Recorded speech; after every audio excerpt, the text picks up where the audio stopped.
Você acompanha Jornal da Rede Alesp. Olá, voltamos com o Jornal da Rede Alesp nesta quarta-feira, 25 de novembro de 2020. Temos um convidado especial aqui na nossa redação, na nova redação. Deputado Ed Thomas, bem-vindo à nossa nova casa. Grande abraço para todos. Estou muito, mas muito feliz, né? Informação é direito do cidadão e agora, né, com mais informação, com qualidade, os nossos profissionais, esses não precisam de reforma, já são perfeitos, não é verdade? E a Alesp com certeza dá dignidade para a comunicação, para que essa velocidade, né, que tem a notícia possa chegar àqueles que nos assistem, àqueles que nos ouvem, que estão nos acompanhando agora. Obrigado pela oportunidade. Deputado, até o final de 2020, o senhor ainda está deputado, mas foi eleito prefeito da cidade de Presidente Prudente nas últimas eleições. Como é que o senhor pensa, então, já essas próximas semanas de transição, né, entre deputado para prefeito? Olha, eu estou trabalhando, eu estou focado aqui na discussão do orçamento que vai começar, que é muito importante para o estado de São Paulo. Então, eu sou um deputado do interior, deputado distrital, tenho 4 mandatos, né, e fui eleito, graças a Deus e ao povo, como prefeito da minha cidade, que é Presidente Prudente, da grande Presidente Prudente, que é capital do interior, que é capital do oeste, que tem índices maravilhosos de qualidade de vida, mas que se ressente de mais investimentos, né, principalmente do governo do estado. Por isso a minha presença, o meu cumprimento até dezembro, discutindo esse orçamento, fazendo solicitações de recurso não só ao governo do estado, mas despachando também daqui para o governo federal e com os deputados para que possam mandar recursos para todas as áreas em Presidente Prudente e a nossa região. A minha região é a 10ª região administrativa do interior, são 53 municípios, né? E eu tenho essa obrigação ainda e cumprirei ela até o fim, e a partir do ano que vem, Deus permitindo, a gente vai administrar essa maior cidade do interior, que para mim é um grande orgulho, né? E no primeiro momento, nós vamos cuidar das pessoas. As pessoas precisam de cuidados, né? Não existe projeto maior, né, do que cuidar do ser humano. E isso em todos os segmentos, né? Desde criança, idoso, doente, o desempregado. Nós vivemos um momento muito difícil, né? Justamente nesse momento difícil de pandemia, o senhor tocou numa questão primordial, que é a questão de orçamento e orçamento para 2021, nesse, entre aspas, ainda pós-pandemia, apesar dessa segunda onda vindo da Covid-19. Como é que o senhor imagina, então, essa questão orçamentária para 2021? O senhor bem falou agora, né? Estamos na discussão nesse momento aqui na casa sobre a LOA, e o senhor tem ainda essa questão da prefeitura. Como unir, então, e pensar para 2021? Eu tenho que pensar muito, né, nessa discussão do orçamento do estado de São Paulo, porque todo prefeito eleito, ele vai trabalhar o ano que vem com o orçamento, né, deste ano, aprovado deste ano para o ano que vem. Então é o prefeito anterior que deixa essa situação. Presidente Prudente tem um orçamento de quase 800 milhões. Parte dele comprometido com folha de pagamento com fornecedores. Então, nessa discussão do orçamento, é colocar essas emendas para toda a 10ª região administrativa e para a cidade-mãe, que é Presidente Prudente. Essa é a minha obrigação, sempre o fiz, desta vez, né, mais ainda. É um momento da gente fazer mais com menos. A gente tem que ter criatividade. Que cortes têm que serem feitos, mas naquilo que é supérfluo, naquilo que não acrescenta na vida das pessoas. Eu costumo dizer que o tijolo, o ferro, a areia, o asfalto, o concreto é muito importante, mas esse investimento para esse ano que vem é deixar terminar obras iniciadas, e o Estado da mesma forma, né? E começar, né, uma retomada da economia, porque o emprego é o que transforma a vida das pessoas.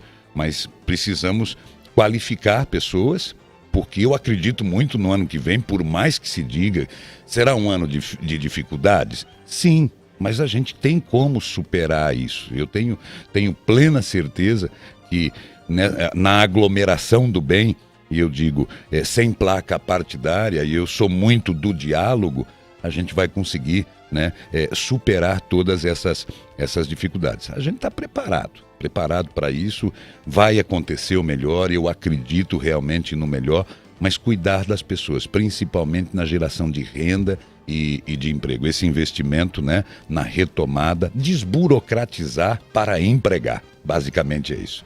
Nós conversávamos até um pouco fora do ar, né, deputado, sobre essa questão do cuidar de pessoas, né? O senhor repetiu agora essa fala no sentido que sem as pessoas a economia não vai para frente. Não.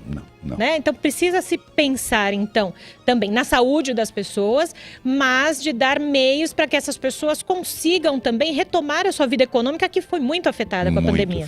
Muito afetada. Nós temos, basicamente, né, eu tiro por Presidente Prudente, com o fechamento, né, com esse isolamento, a economia perdeu muito. Eu creio que o planejamento poderia ter sido melhor com ciência e economia. Até porque a ciência precisa, né, do dinheiro dos impostos pagos pelo contribuinte para financiar, né, pesquisas, né, e a saúde das pessoas. Essa é a minha opinião. Eu creio que não deveria e não poderia ter sido, né, desta forma e desta maneira, porque em outros estados a gente teve diferenças, né, e não tivemos economia tão afetada como foi o estado de São Paulo. E esse cuidar das pessoas é dando a ela a dignidade de buscar o seu sustento. As pessoas não vão viver para sempre com o auxílio do governo federal ou a cesta do governo do estado para as nossas crianças, da merenda. Não é dessa forma, não é dessa maneira. Nós precisamos cuidar de todos os protocolos, cuidar daqueles que mais precisam, nossos doentes mais vulneráveis, nossos idosos, né?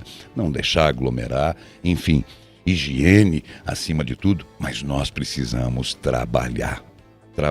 Está todo mundo esperando um dezembro, principalmente o comércio, né, para vender realmente um pouco mais. Então a gente tem que ter esse respeito, tanto com a economia quanto a ciência, e fazerem com que ambos possam caminhar juntos para que a vida das pessoas não piore mais do que está. Deputado, equacionar essa questão, né, econômica com a questão também de saúde, no sentido, as pessoas precisam ir trabalhar, precisam ter o seu sustento e ao mesmo tempo precisam se cuidar. Durante esse ano, nesses últimos meses, deputado, o que ficou mais latente para o senhor com relação a esse cuidar e com relação de como as pessoas também, umas cuidaram das outras? Olha, o que a gente vê é uma tristeza, e eu posso dizer isso porque eu participei de uma campanha eleitoral com 12 candidatos em Presidente Prudente. Na minha opinião, que é simples, nem eleição deveria ter acontecido, porque nós estamos vivendo uma pandemia. Eleição não tem como não ter aglomeração e contato. Mas, enfim, isso aconteceu. E nós temos aí números que estão aumentando, não é isso? Houve um relaxamento, creio eu, também por parte da população. Esse vírus não vai embora agora. Não acredito em segunda onda, porque não terminou a primeira. Nós teremos que, num primeiro momento, junto com médicos, junto com infectologistas, junto com gente da saúde, gente da educação, é aquela aglomeração que eu disse, né? Eu, dentro da minha cabeça, já como prefeito eleito, é uma simetria de todas as secretarias, tá? Para a gente poder fazer toda essa retomada. Não é só o Covid que está levando embora. O colesterol, a pressão alta, o derrame, o infarto, a depressão, que já era o mal do século, se tornou, com certeza, a primeira doença, né? Porque distanciamento social é uma situação, distanciamento humano é o que é o prejudicial. E a gente se distanciou principalmente do humano, que é aquela pessoa que a gente ama, o vô, a avó, né? A família reunida, o almoço de domingo. Eu estou falando de algo básico, mas essencial para a vida da gente, que é família. Eu acho que esse foi o grande pecado. Esse, infelizmente, foi a perda realmente maior. Nós perdemos muitos sentimentos e adquirimos outros sentimentos amargos e ruins, né, que nos deixam hoje realmente tristes por causa dessa situação. Mas eu creio que no Brasil faltou o quê? Faltou o engajamento de todos, com respeito, porque a pandemia virou uma politicmia, virou uma briga, desvios, roubos, superfaturamentos. Eu falo isso porque participei do PDO, que é um grupo de 10 deputados, nós fizemos essas fiscalizações e está tudo na justiça. E as pessoas não ficam em casa assistindo tudo isso, né? Um país sendo acharqueado e roubado. E aí a pessoa já não acreditava no político, né? Vai acreditar num vírus. É triste dizer, mas há pessoas que enriqueceram com o Covid, tá? E tudo isso tirou, né, o crédito de uma doença, de um vírus tão perigoso que tem matado as pessoas. E as pessoas, eu vou ficar em casa e a comida que não vem, governos que não abriram mão dos seus impostos, prefeituras também não, a fatura realmente está chegando e pagar de que jeito? E aí a pessoa só vê um caminho: eu preciso trabalhar, eu preciso buscar o meu sustento. Eu creio que infelizmente nós não encaramos como deveria ser encarado, né, toda essa situação, né? Fomos diferentes de outras partes do mundo, né? Foi um grande pecado com as pessoas, principalmente aqueles mais vulneráveis, contra os mais pobres. Então eu creio que todo político que está político, seja o governador, seja o presidente, eu como deputado que viro prefeito e outros que estarão como prefeito, tem essa grande missão, né, de cuidar, né, de todos os segmentos. E justamente do cuidar também sabemos que os municípios paulistas, como todos os municípios, também dependem de muitas emendas que saem, né, aqui do Legislativo Paulista. Como serão, então, essas interlocuções do senhor com o Parlamento Paulista a partir do dia 1º de janeiro? O quanto essas emendas se tornam ainda mais essenciais nesse momento? Se o senhor puder falar para quem está ouvindo, vendo a gente, também lá na região de Presidente Prudente, quais serão as suas ações desse início de mandato por lá? Olha, eu sempre cumpri com a minha obrigação. É simples, eu estou aqui para cumprir com a minha obrigação. É um recurso do deputado, né? Há quem não, de repente não concorde, mas eles chegam em cidades pequenas de 3.000 habitantes, que o orçamento da cidade é só para folha de pagamento e para, né, o pagamento de compras. Então, as emendas chegam num momento bom, seja para a reforma de um posto de saúde, seja para um raio-x, para uma ambulância, para uma patrulha agrícola. Eu sou apaixonado pela terra, pela agricultura, né, por mecanização, por tecnologia. Então, essas emendas são muito, muito importantes. Somos em 94 deputados, todos eles com suas bases eleitorais. Os prefeitos aguardam sempre esse momento, mas eu creio que é mais do que isso. O orçamento, né, fatiar o bolo orçamentário, principalmente para as regiões mais pobres, e eu digo pobres de investimento do estado de São Paulo. Eu venho do Oeste Paulista. E quando fala que a minha região, junto com o Vale do Ribeira, são as duas mais pobres, né, eu coloco pobre de investimento. Porque nós temos uma riqueza de produção muito grande, tanto o Vale do Ribeira como, né, o Oeste Paulista. Mas, infelizmente, parece que é uma situação no país que as pontas do estado, onde se inicia o estado, seja aqui no Vale do Ribeira, perto do Rio, seja na minha região, onde começa o estado de São Paulo, que é Presidente Epitácio, Rosana, Primavera, né, Panorama, e do outro lado o Mato Grosso do Sul, e do outro lado o estado do Paraná. O estado começa lá. Essas regiões acabam não fazendo parte, né, com recursos nesse bolo orçamentário. A gente sabe que a maior população ela é urbana, ela é urbana, que aqui é necessário muitos investimentos, a grande São Paulo, as grandes cidades, mas as pequenas cidades são os braços que sustentam essas grandes com a agricultura familiar, com a alimentação, com o agronegócio, né? Porque nada disso parou na pandemia. Se tivesse parado, a situação era muito, mas muito pior. Então o orçamento, né, é mais importante que as emendas. Nós colocamos também as emendas orçamentárias, que é num volume de recurso maior, para que o governo possa analisar e acatar, né, porque é esse dinheiro que resolve. Tudo é muito importante, os 100 mil, 200 mil, sabe? 200 mil numa cidade pequena faz uma diferença enorme na vida das pessoas. E às vezes para São Paulo, não, né? Às vezes para Presidente Prudente, que já é uma cidade, né, grande, de 230 mil habitantes, Ribeirão, Rio Preto, Bauru, né, mas a cidade, são 645 municípios. Então a minha cidade... Cada um com a sua realidade. Né? Cada um com a sua realidade. E eu creio que aqueles que têm uma realidade, infelizmente, mais cruel e ruim, que tem que ter um olhar do Estado e que tem que ter o olhar dos deputados nesse instante. Eu acho que a gente está atingindo isso, né? Eu acho que com a pandemia, com essa discussão maior de dinheiro para a saúde, né, a gente vai direcionar melhor ainda esses recursos.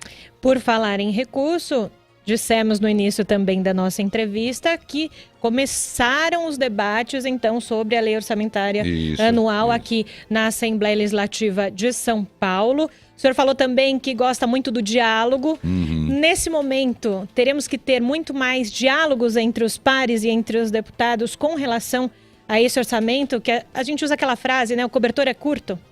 Olha, é parlamento, é parlar, né? É conversar sem parar, é falar, é discutir, é debater e muitas vezes vem até o embate, que é saudável para a democracia, né?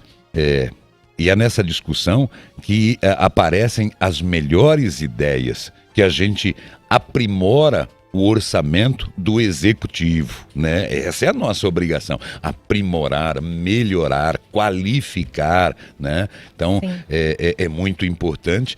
Eu sempre gostei desse momento, dessa discussão, porque é um momento de aprendizado, né? Muitas vezes você fala, eu tenho uma ideia, aí você ouve um deputado falando e você fala, a ideia dele é melhor, a ideia dele com certeza é bem melhor, precisamos fazer a dele. Eu repito muito isso, sempre tenho repetido, se a sua ideia é melhor que a minha, eu tenho que ter humildade de fazer realmente a sua. Então, o Estado, o governo, às vezes coloca lá situações que tem que ser aquilo ali, né? Ele tem a caneta, mas há outras situações que a nossa caneta, que a nossa discussão, o nosso debate melhora muito o orçamento. Quero agradecer então o deputado Ed Thomas, prefeito eleito de Presidente Prudente, pela nossa conversa aqui no Jornal da Rede Alesp, contribuindo para que você aí em casa entenda muitas coisas sobre, principalmente orçamento e sobre mandato. Obrigada, deputado, e boa jornada então como prefeito. Estou muito agradecido, muito feliz nessa eleição. Há uma grande vitória, que é a vitória da verdade. Os fake news não prosperaram, né? O cérebro das pessoas, eles já olham e sabem aquilo que é verdade, aquilo que é mentira, né? E eu vi isso na rua, eu vi isso na rede social, que infelizmente tem maldade realmente espalhada, gente que assassina reputações, mas ganhou essa comunicação aqui, a comunicação da verdade, da transparência, tá? E eu creio que a gente vai avançar muito, mas muito mais. Me permita dizer obrigado, presidente Prudente, obrigado a todos, né? Eu penso que política é um instrumento transformador, tá? E a gente vai transformar isso pela política, para as pessoas não deixarem de acreditar. Cidades que têm o segundo turno, não deixa de cumprir com a sua obrigação, porque senão você não pode nem reclamar depois, sabe? Não vai viajar não, vai votar, pesquise seu candidato, olhe para você poder cobrar depois e a gente tenha um espetáculo de democracia e que quem ganhe não é o candidato, mas que quem ganha é quem nos assiste, é quem está nos vendo agora. Não deixe de acreditar, a política vai transformar sim a vida das pessoas, dependendo da forma que você votar. Perfeito, obrigada, deputada de Thomas, bom trabalho para o senhor. E a gente continua, então, aqui no Jornal da Rede Alesp, repercutindo tudo o que há de melhor, de informação para vocês. A gente sai de uma entrevista, vai para a próxima entrevista. Agora a gente conversa com o prefeito eleito da cidade de Americana, o Chico Sardelli, e a gente vai conversar, então, sobre essas expectativas da nova gestão municipal. Bom dia, prefeito. Bom dia, Julie. Bom dia, Luciano. Um prazer enorme falar com vocês nessa manhã de quarta-feira, ensolarada aqui no interior do estado de São Paulo, na cidade americana. Obrigado pela oportunidade. Prefeito, o senhor foi eleito agora nas últimas eleições aí na cidade de Americana. O que o senhor imagina para esse mandato num momento bem peculiar, não só no estado de São Paulo, mas no Brasil, com relação à pandemia da Covid-19? Bem, primeiro, o meu agradecimento à cidade Americana, que acreditou no nosso projeto. Eu ouvia atentamente as colocações do prefeito eleito e deputado Ed Thomas, da cidade Presidente Prudente, palavras sábias, uma eleição muito dura, uma eleição de fake news, mas que efetivamente a verdade venceu e prevaleceu no pleito eleitoral aqui também da cidade de Americana. Logicamente, nós estamos vivendo uma pandemia, uma dificuldade muito grande, principalmente na questão da saúde física das pessoas, mas nós não podemos esquecer que nós temos também um outro problema, que é a saúde econômica dos municípios através dessa pandemia, que não poupou absolutamente ninguém. Estamos apreensivos, já que nós tivemos uma queda possivelmente em torno da casa de 15% para o próximo exercício financeiro da cidade americana. Teremos que administrar também as dificuldades que nos apresentarão daqui para frente. Estamos preparados, trabalhando com vontade de poder superar e dirimir aí as possíveis dificuldades que teremos ao longo do nosso percurso como prefeito da cidade americana. Prefeito, bom dia. Luciano aqui falando. Uma das propostas do senhor é de desburocratização entre os empresários locais e o poder público, né? Como que isso deve ajudar o comércio local e os pequenos empreendedores? Bem, Luciano, muito obrigado pelas palavras aí, pela pergunta. Efetivamente, a gente vê as pessoas dizerem: nós precisamos buscar mais emprego, vamos buscar mais emprego. Lógico que nós iremos também. Isso faz parte da nossa plataforma de propostas durante o pleito eleitoral. Mas, primeiro, o americano executivo tem que ser parceiro de quem sempre investiu, gerou emprego, gerou renda, gerou divisas aqui na cidade americana. Aí nós temos nesse cenário o comércio, a indústria de transformação, que é a indústria de confecção, a indústria têxtil, prestadores de serviço, MEIs, que sempre investiram e tiveram presentes. E muitas vezes, nos momentos de dificuldade, são esquecidos. Queremos ter políticas públicas capazes de poder atender a necessidade, principalmente desses empresários, comerciantes, pequenos comerciantes que sempre investiram na cidade americana e poucas vezes tiveram o apoio aqui do contexto geral de desenvolvimento econômico. Então, nós queremos estar presentes, ser parceiros e poder ajudá-los nos momentos de dificuldades. Prefeito, o Ganha-Tempo Municipal também é uma proposta para a cidade de Americana. Gostaria que o senhor falasse um pouquinho sobre esse projeto e qual o objetivo dele. Nos mesmos moldes do Poupa-Tempo estadual, que é um dos melhores avaliados como serviços no estado de São Paulo, do governo de São Paulo, nós queremos proporcionar aqui o ganha-tempo. É diminuir a distância entre o munícipe e o poder executivo, entre a prefeitura e o cidadão. Ao invés do cidadão ir até a prefeitura, nós queremos que a prefeitura vá até o cidadão em todos os serviços básicos que lhe é peculiar e lhe é de direito. E também diminuir aí a abertura de empresas, comércios dentro do município, ganhando efetivamente tempo. Hoje nós levamos um tempo relativamente grande, nós queremos o quê? Queremos que isso seja diminuído substancialmente através de um projeto que nós daremos o nome de Ganha Tempo aqui na cidade americana. Prefeito, esse é o momento de pensar na administração dos próximos 4 anos, né? Quais são as prioridades do senhor para esse mandato que está chegando agora no mês de janeiro, né? E como é que o senhor vê aí esse momento de planejamento desses próximos 4 anos em meio a uma pandemia que a gente não tem muita aí certeza do que vai acontecer, se vai ter segunda onda, se vai ter terceira. 2021 ainda está em suspenso, né? A gente achou que a situação ia melhorar já agora em 2020, tem a possibilidade da vacina, mas como é que o senhor vê agora o horizonte para 2021, o senhor como prefeito, como administrador municipal aí de Americana? Bem, nós temos um viés da nossa administração, que são 3 pontos específicos, básicos e importantes.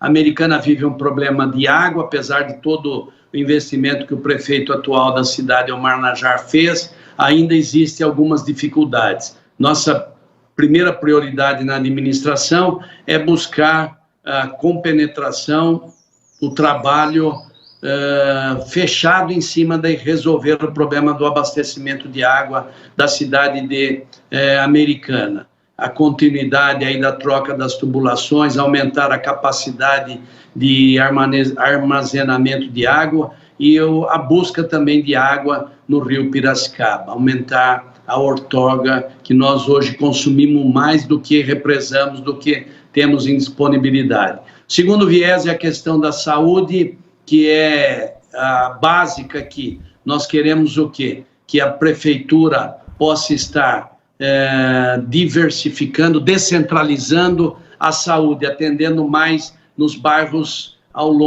mais longe do centro comercial da cidade americana e do próprio hospital, com atendimento público 24 horas por dia, seja em bairros, hoje nós temos um em Americana, queremos ampliar para mais 3. Então, a saúde, na nossa plataforma, no nosso planejamento, na nossa gestão, terá prioridade. O terceiro ponto nevrálgico que nós já falamos e citamos aqui é a questão do desenvolvimento econômico, ser parceiro, ajudar os municípios que sempre investiram na cidade americana, que geram emprego, geram renda. E também não perder de vista tudo aquilo que nós temos em comum, como esporte, lazer, segurança pública, cultura, educação dentro da nossa cidade. Então, basicamente, Luciano, será esse os nossos primeiros movimentos para tentarmos colocar em prática na nossa gestão aquilo que apresentamos como solução durante a nossa campanha. E, prefeito, o senhor esteve conosco aqui na Assembleia Legislativa de São Paulo por muitos anos, foi primeiro vice-presidente até aqui da casa. Essa interlocução de municípios com a Assembleia Legislativa de São Paulo, com as emendas, sabemos o quanto é importante para os municípios. Gostaria que o senhor falasse um pouquinho sobre, então, essa relação com a Lesp.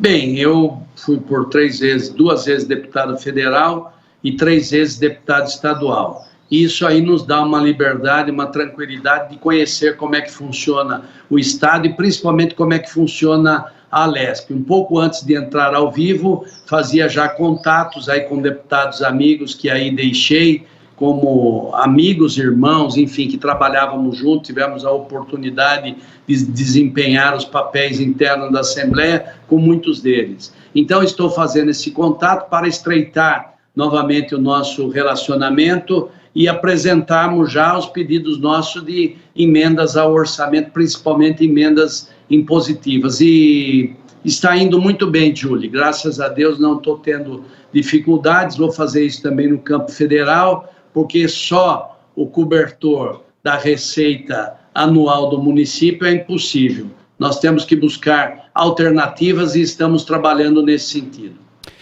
Deputado, como que o senhor diria para outros prefeitos assim, né, que essa relação? O senhor que já esteve aqui na Câmara Federal, né, como que deve ser essa relação nesse momento e buscar verba aqui numa casa como a Lesp? Como é que é esse mecanismo, assim? Conta pra gente. Bem, primeiro é o relacionamento, a amizade. Todo prefeito tem que ter essa proximidade, essa busca, dos agentes políticos da Assembleia, os deputados estaduais, que muito trabalham, muito fazem e também são parceiros do município. Eu costumo dizer que um parlamentar também ele diminui a distância do Estado com o governo, do governo com o Estado. Então é muito importante para resolver não só a questão de problemas de emendas impositivas, nada disso. Isso também é importante, mas não só esse pormenor. Nós temos aí muitas outras atividades onde a presença do deputado, a presença do parlamentar, ela é muito importante nas secretarias, nas buscas de serviços e outros tipos de investimentos para o município, que não só as impositivas. O que eu diria aos novos prefeitos é para estreitar esse relacionamento, fazer essa busca, ter em mente aí quem serão os deputados que farão o trabalho político ajudando na gestão das prefeituras municipais. Tá certo, esse foi o Chico Sardelli, prefeito eleito aí da cidade de Americana. Prefeito, muito obrigado pela sua participação aqui no Jornal da Rede Alesp e boa sorte nesse próximo mandato aí, né, do mandato de 4 anos como prefeito da cidade de Americana. Eu é que agradeço, Luciano, Julie, pela oportunidade. Quero deixar um abraço fraternal a todos aqueles que nos ouvem, nos veem nesse momento que antecede a nossa administração. Quero agradecer a todos aqueles que foram parceiros aqui da cidade americana, a todos aqueles que votaram, que deram uma expressiva votação, e aos que não votaram também, porque Chico Sardelli vai ser o prefeito de todos, de quem votou, de quem não votou. A eleição termina dia 15 de novembro, viramos a página, começamos outro momento e vamos aí planejar para administrarmos com muita responsabilidade e transparência durante os próximos anos. Obrigado, TV Alesp, obrigado, Luciano, obrigado, Julie, pela oportunidade e até a próxima, se Deus assim nos permitir. Até a próxima, prefeito, boa sorte aí no mandato. Bem, pessoal, nós vamos agora para mais entrevistas no Jornal da Rede Alesp. Nós vamos falar agora aqui no nosso estúdio com o deputado Paulo Fiorilo, do PT. Ele fala aí sobre a Lei Orçamentária Anual, a LOA, de 2021. Deputado, boa tarde. Seja muito bem-vindo aqui ao Jornal da Rede Alesp. Boa tarde, é sempre um prazer poder participar do jornal aqui com vocês. Deputado, a gente está em novembro, eu estava até falando com a Júlia agora, falta um mês aí pro Natal, né? E esse é o momento que vocês discutem a lei orçamentária do ano seguinte, né? Como é que vai ser o processo de votação? Como é que o projeto está hoje na casa e quais são as perspectivas dele? Então, o projeto está na Comissão de Finanças, de Orçamento e Planejamento. O presidente já designou um relator, que é o deputado Olim, e já se encerrou o processo de apresentação de emendas. Então agora nós vamos fazer o debate a partir das emendas que o relator vai acolher ou não vai acolher, das mudanças que foram propostas, e a partir daí então há um debate na Comissão de Finanças e depois esse debate vai ao plenário para que se aprove a proposta orçamentária enviada pelo governador ou que se modifique aprovando com as emendas que foram apresentadas. O senhor apresentou alguma emenda, alguma proposta na LOA? Nós apresentamos várias emendas, até porque nós entendemos que essa peça orçamentária, que tem uma importância muito grande, eu acho que é importante ressaltar aqui, é esse orçamento que vai dialogar, se não com o pós-pandemia, porque eu acho que nós precisamos corrigir essa expressão, mas ainda com a pandemia, porque nós não teremos com certeza a vacina sendo aplicada a todos os moradores do estado no início do ano, possivelmente isso deve se estender ao longo de 2021, portanto o orçamento do ano que vem é um orçamento que deve se preocupar muito com a questão da saúde, com a questão do emprego, com a questão da assistência. E infelizmente, mas é com muita tristeza que eu digo isso, o governador tirou recursos de áreas importantes. Vou só te dar alguns dados. Da saúde são menos 820 milhões. O governo mexeu em programas como o Viva Leite, como o Bom Prato. Então, as nossas emendas trabalham muito nesse sentido, de recuperar os recursos que foram retirados e que foram destinados, por exemplo, para programas que têm um impacto eleitoral.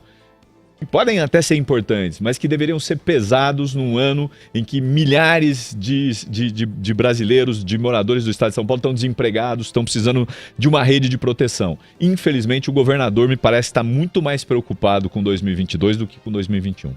Deputado, há espaço efetivo para a participação da população na definição das prioridades orçamentárias? Né, a questão da debate aí com as periferias, audiências públicas aí devido à pandemia. Como é que está essa discussão? Infelizmente, esse ano a gente viu que o espaço que já era pequeno, ele quase que inexistiu. O governo do estado fez audiências virtuais, mas não indicou quais propostas foram incluídas e normalmente são audiências para cumprir tabela. E a Assembleia, em função da pandemia, não realizou as audiências regionalizadas que nós fizemos o ano passado. A TV Alesp, inclusive, acompanhou e cobriu a realização de várias audiências públicas pelo estado. Infelizmente, esse ano não teve. Agora, pior do que isso, é que o orçamento do governo é um orçamento muito centralizado. Você não tem a possibilidade de discutir recursos para as regiões de forma aberta e nem as pessoas de participarem propondo mudanças. Então, é um problema gravíssimo. Você tem recursos distribuídos pelas macros, mas não tem a especificidade das regiões. Isso dificulta a fiscalização e dificulta para saber o cara que mora na ponta se o Estado vai ou não investir naquela região e onde ele vai investir. E pior, né? Porque você tem ainda uma margem de remanejamento do orçamento de 17%, o que significa 41,88 bilhões de recursos que podem ser remanejados.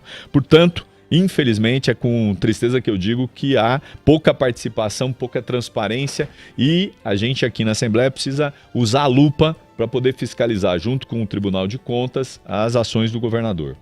Deputado, a gente está em uma fase de pandemia, né? O déficit previsto para 2021 é de 10,4 bilhões de reais, de acordo com o governador João Dória, né? Como é que vai ser organizada a separação das verbas para os municípios, né? A lei das diretrizes orçamentárias, vai ser diminuída aí a verba?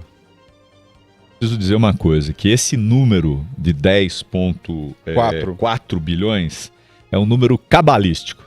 Porque cada um fala uma coisa. O secretário Mauro Ricardo fala um número, o governador fala outro, o Meirelles fala outro. Então, assim, eles estão brincando com uma coisa séria. E esse déficit, é bom lembrar que a Assembleia aprovou aqui, com choro e ranger de dentes, o 529, que era para equilibrar as contas. E o que a gente está vendo não é equilíbrio de contas. O governador está usando o recurso que ele vai poupar para pagar a Previdência. Porque a base do governo aprovou aqui uma Previdência que está tirando dinheiro dos trabalhadores. Tem um monte de gente reclamando que aumentou o desconto, porque eles não conseguiram equilíbrio. Nós levantamos esse debate antes da aprovação. Não era desse jeito que o governo resolveria o problema da Previdência. O governo preferiu caminho mais fácil, tirar dinheiro dos trabalhadores. É só você perguntar quantos trabalhadores estão tendo que pagar mais para a Previdência. E pior, porque o ajuste que ele fez no 529 não está resolvendo o problema de investimento. Continua sendo recurso para aportar na Previdência. Então, um problema gravíssimo. E é isso que impede que o governo possa priorizar áreas que deveriam ser prioritárias, como saúde, assistência, geração de emprego e renda. Nós estamos falando de uma situação em que 47% da população do país está sem atividade, 47%. Nós estamos em idade de trabalhar, né? Está em atividades, portanto 53% não estão trabalhando e nós vamos viver um agravamento dessa crise. Com o fim do benefício dos R$300, ou o governo do estado começa a pensar como é que ele pode aportar recursos para esses que estão desempregados, ou nós vamos ter uma crise gravíssima, gravíssima. Com relação aos recursos para os municípios, eu disse para você, a gente podia dizer aqui, tem algumas regiões que tiveram aumento, outras tiveram cortes e reduções. Você pegar a Baixada Santista, por exemplo, você tem lá um total de 15,2 bilhões distribuídos em regiões como a Grande São Paulo, Baixada Santista e Itapeva, e o valor aumentou em relação ao ano passado, mas não temos detalhes de como serão gastos, que é o que eu te disse anteriormente. E você tem outras regiões que tiveram corte, de forma inexplicável. No momento de crise, em que a gente vai continuar vivendo a pandemia, é só olhar, nós estamos de novo tendo possivelmente uma segunda onda, e parece que o governador e o prefeito da cidade não querem tratar isso da forma mais adequada, com seriedade. Até porque nós estamos prestes a enfrentar o segundo turno aqui em São Paulo. Então, é melhor não mexer para não perder, para não ter problemas ou consequências na eleição. Isso é ruim, porque as consequências são em cima das pessoas, daquelas que mais precisam. Quais são os próximos passos aí? Como é que a bancada hoje do PT quais são as prioridades de vocês para essa votação do orçamento que vai esquentar agora no mês de dezembro? Então, primeiro que a gente vai tentar emplacar as emendas que nós consideramos que são importantes. Por exemplo, na questão de programas de emprego e renda, reduzindo da publicidade institucional, ele aumentou 74%, são 65 milhões. Nós temos todo um debate sobre o Viva Leite, o governo teve que recuar, dizer que vai mudar, que vai aportar recursos, porque ele disse que diminuiu, mas ia continuar entregando a mesma quantidade de leite. Bom, só se as vacas do governador produzirem mais leite sem dinheiro, né? Então, assim, ele mentiu, literalmente, porque ele teve um corte de litros e um corte de recursos. Agora está dizendo que vai mudar, que vai voltar ao valor anterior. Nós vamos brigar para que as emendas possam corrigir essa mudança de visão, que na minha opinião é gravíssima, diante da pandemia, diante da crise, e vamos tentar ver se é possível emplacar as nossas emendas, mandando recursos para a saúde, Viva Leite, para o emprego, para a FAPESP, que ele tirou do 529, mas mesmo assim quer tirar mais de 400 milhões de recursos da FAPESP no momento em que a FAPESP precisa de recursos para investir em pesquisas.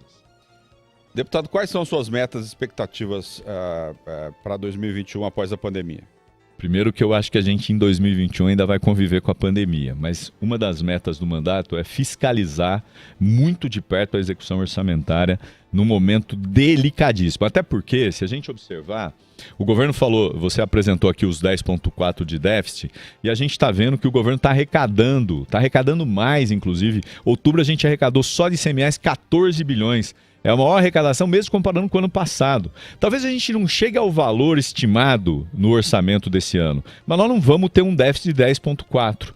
Então, nós vamos ter, para o ano que vem, um trabalho árduo de fiscalização, de acompanhamento da execução e, principalmente, para poder denunciar se o governo vai ou não criar redes de proteção para aqueles que mais precisam, como primeiro emprego, como frentes de trabalho, como recursos assistenciais para beneficiar pessoas que mais precisam. Como o PPA se conecta aí com a LDO e a LOA, né? Quais são as diferenças? Então, é assim, importante essa pergunta até para quem não está diretamente atuando no orçamento. O PPA é um plano plurianual. Ele indica as prioridades, orienta o governo de forma estratégica, projeta grandes projetos e atividades, investimentos do governo ao longo de 4 anos. A Lei de Diretriz Orçamentária, a LDO, é uma discussão que a gente faz pontualmente para orientar a elaboração do orçamento. Só que a LDO precisa estar casado com o PPA, porque você não propõe 4 anos de grandes obras e investimentos e depois na LDO você muda do jeito que você quiser, não pode. Então o PPA ele é um grande orientador para o governo, deve servir como grande orientador, pensando nos 4 anos de governo. Qual é o grande problema? É que muitas vezes o governo apresenta os 4 anos de projetos, de ações, mas ele não consegue cumprir. Então, nós precisamos acompanhar de perto.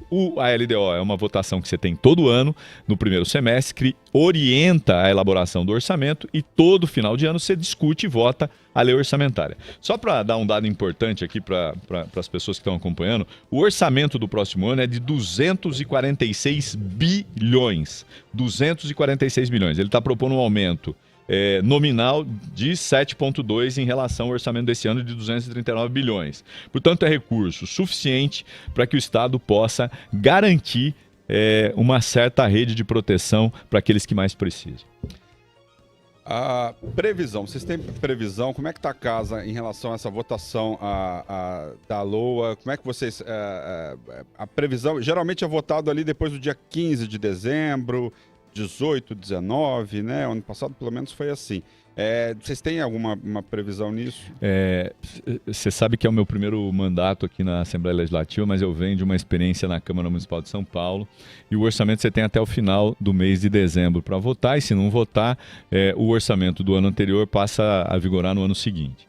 É óbvio que existe uma preocupação para que se vote até o dia 15, dia 18 desse ano, de dezembro, para que a gente possa ter o acompanhamento e também o governo possa se planejar para o ano seguinte. Agora, é difícil você ter certeza se a gente vai conseguir. Até porque a Assembleia também está passando por mudanças. A gente volta agora às reuniões virtuais das comissões e mantém as reuniões presenciais no plenário, até quando a gente não sabe. Até porque, como eu disse já, a gente tem visto o número de internações aumentarem, e casos que você está acompanhando de perto, como no caso do futebol, como no caso do governo federal, tem mais um ministro com Covid.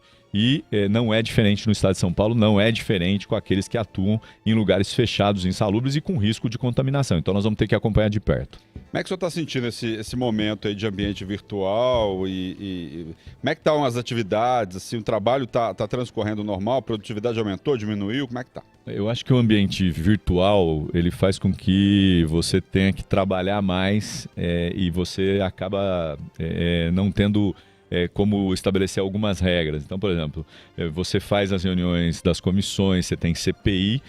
No caso agora, as reuniões ainda estão presenciais. A gente teve ontem aqui a reunião da Comissão de Finanças e Orçamento, está discutindo as contas do governador, e a sessão à noite. Com a mudança que deve ser implementada, você passa a ter as reuniões por forma virtual e só o plenário. É óbvio que dessa forma é sempre muito difícil. Pensa, você tem um plenário à tarde, uma comissão de manhã ou no início da tarde.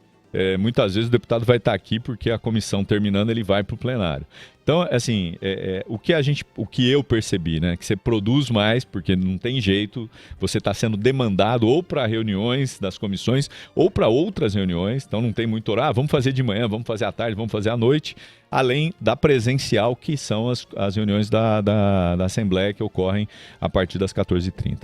Então, pelo que o senhor está falando, a gente vai ter cenário para 2021 ainda, nesse ambiente virtual, vai continuar, principalmente por conta dessa possibilidade aí de uma segunda onda, do aumento do número de casos, né?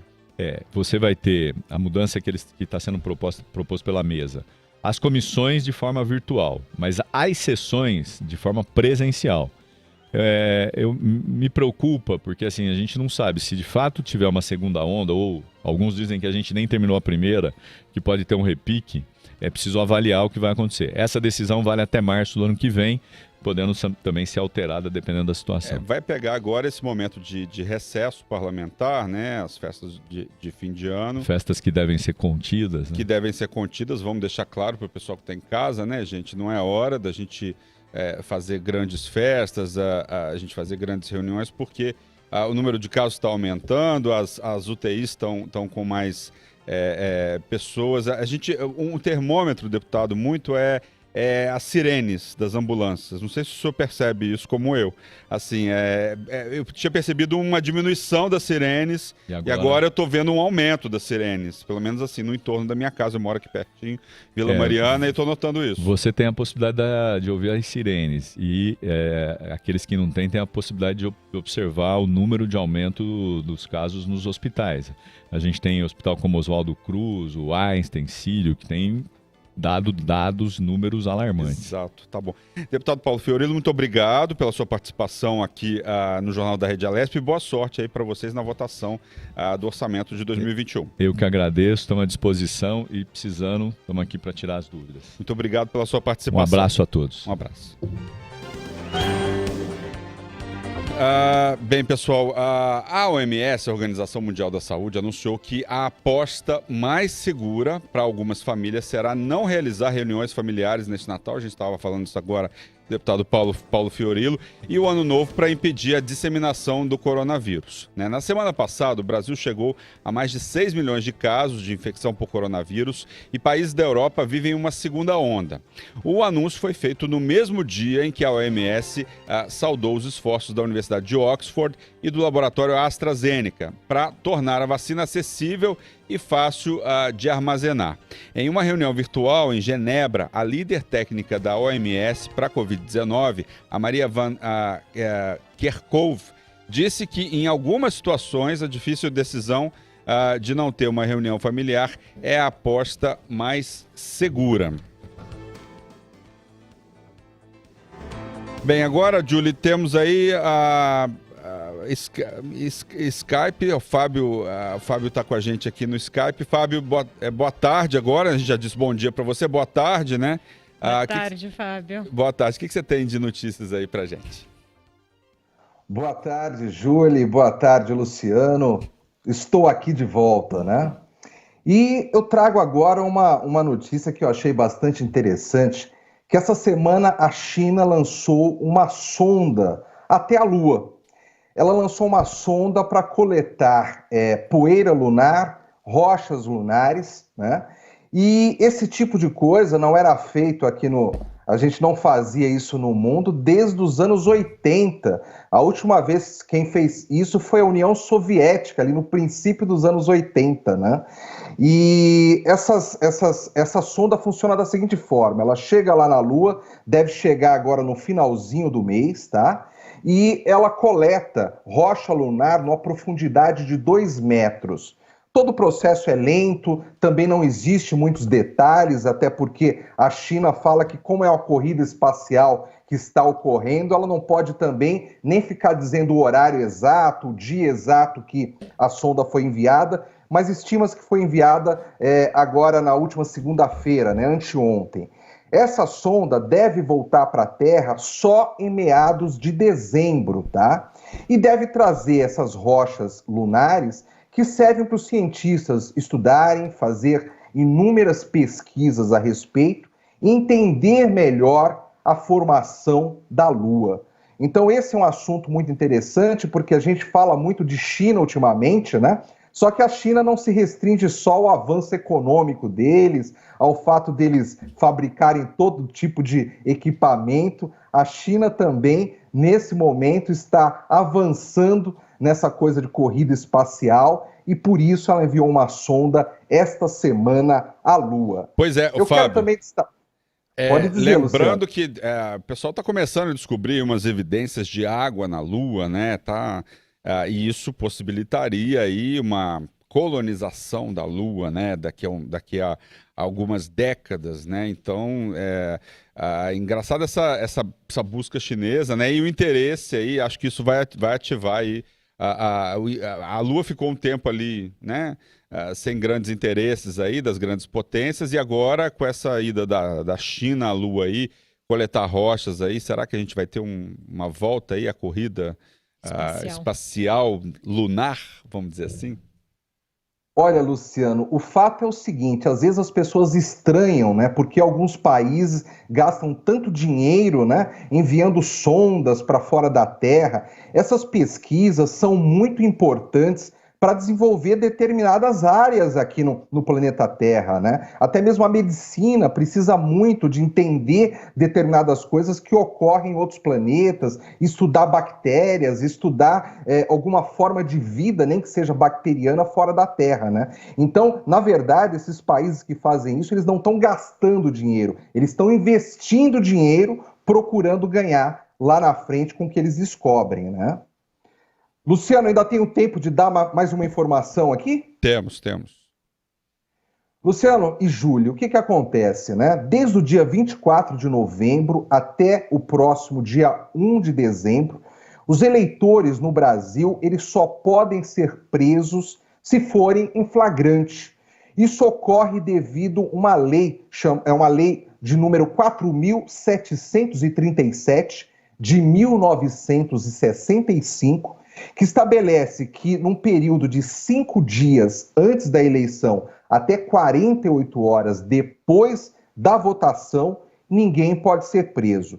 Isso ocorre muito para que seja garantido o direito democrático do voto às pessoas, né?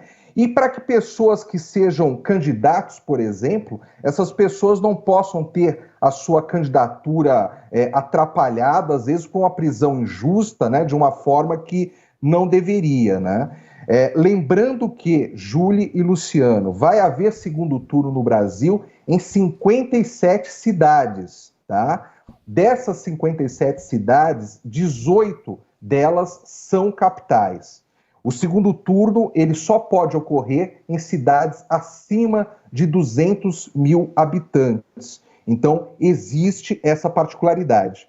E para os candidatos que estão disputando a eleição nesse segundo turno, essa lei ela já está valendo desde o dia 16 de novembro, ou seja, o tempo é até maior, é um tempo aí de mais de 15 dias que esses candidatos ficam assegurados pela lei que eles não podem ser presos a não ser se cometem algum crime em flagrante. Então, é bom destacar isso, porque nós estamos aí nas vésperas, né, do segundo turno aqui no Brasil. Então, é interessante que o nosso espectador, que toda a população tenha conhecimento dessas informações, que são informações oriundas de uma lei, e uma lei que já vigora desde 1965 aqui no Brasil. Júlia e Luciano. Muito obrigado, Fábio, muito obrigado pelas suas informações aqui no Jornal da Rede Alesp. Como sempre, Fábio trazendo assuntos interessantes aí pra gente debater, discutir o que está acontecendo aí, né? Ele falou do Museu do Ipiranga mais cedo, agora dessa corrida aí da Lua. Muito obrigado pela sua participação. Obrigado, boa tarde. Meio-dia e 44, né? Vamos conferir aí um destaque do noticiário desse segundo bloco, Júlia. Vamos lá. Pesquisadores do Laboratório de Engenharia e Química de Produtos da Unicamp exploravam o potencial das interações de íons metálicos com polímeros naturais na área ambiental e biomédica, né? Com a pandemia do novo coronavírus, eles tiveram a ideia aí de avaliar se esses compostos também seriam capazes de inativar o SARS-CoV-2. Assim surgiu a mais nova tecnologia que pode acabar com as trocas frequentes de máscaras e outros acessórios, como os chamados EPIs, os equipamentos de proteção individual. Recobrimento para esses materiais. Trata-se então de um processo de recobrimento para esses materiais capaz de formar uma capa protetora ativa e de ação prolongada que neutraliza o coronavírus por contato. Pois é, esse foi o destaque desse segundo bloco do Jornal da Rede Alesp. O Jornal da Rede Alesp aí, tudo sobre o Legislativo Paulista. Lembrando, se você quiser dar uma sugestão sobre algum tema ou assunto, liga pra gente no nosso WhatsApp, o número é o 11 99232 5950, 99232 5950. Deixe lá a sua mensagem. E não se esqueça, todos os cuidados na prevenção contra o coronavírus. Por hoje é só, um bom dia a todos, até amanhã. Obrigado pela audiência.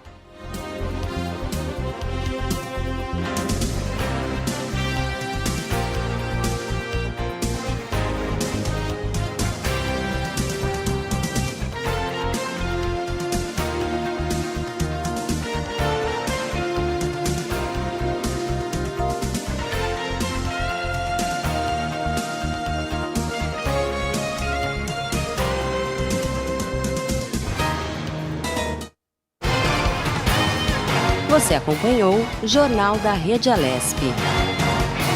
Tudo sobre o Legislativo do Estado de São Paulo.